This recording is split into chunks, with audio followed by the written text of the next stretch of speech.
Alright, YouTubers. Got a 2002 Chrysler Town Country that I'm doing a rear brake job on, and I could not get the rear drum off, and it was quite a pain. And I looked up and I couldn't find any good videos that would help me. Damn Haynes manual didn't have any good instruction too of how to release the parking brake pressure from the pads.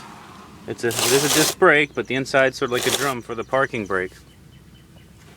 On the back you have your little rubber plug that you're supposed to be able to access the gear, the start gear, to relieve the pressure for the parking brake pads. But the space is so tight back there. Space is so tight. Hopefully you can see this. I mean, you can't even get it. You have to put a screwdriver in the axle and try to get it in there, and I couldn't angle it down. Actually, I couldn't even see the damn gear. I got all up in there with a flashlight and looked in the slot. Sorry if you can't see this too well. Looking in the slot, all I could see was the spring. I could not see the gear whatsoever. So I just wanted to show you from this side where the gear actually is.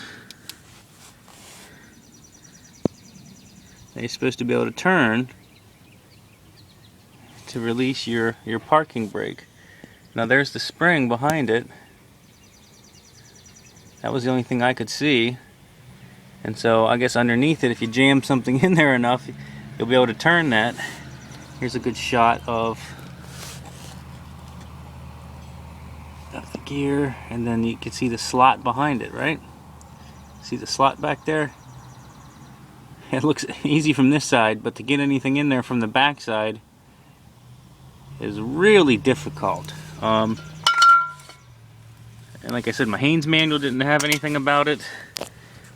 Couldn't find anything on the videos I was watching on YouTube. Everybody just seemed to be able to pull their discs right off. That pissed me off. But here's a little trick that helped me out. I mean, you know, there's this dust shield here, so you can't evenly hit the disc the whole way around to evenly slide it off. So the only spot you have is up here. You know, I had a little sledgehammer, and I'm tapping on the back of the disc here. I'm not intending to use it again, so you know, beating the hell out of it is no big deal. I have new ones to put on, but I would make it cockeyed, and you make it cockeyed enough, you couldn't rotate it to evenly tap it out. So what actually ended up working for me, and the trick I wanted to share with you, was here the parking brake cable it's loose, and here's the little arm. I took a screwdriver and tapped on this to help try to release it even more.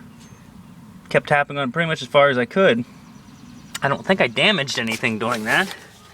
But that allowed me to get a little less pressure, and I could actually then, you know, slide the disc off. So that's a trick that worked for me. I couldn't really get anything down in to move this gear to take the pressure off. I mean, you know, and the threads are a little bit dirty, so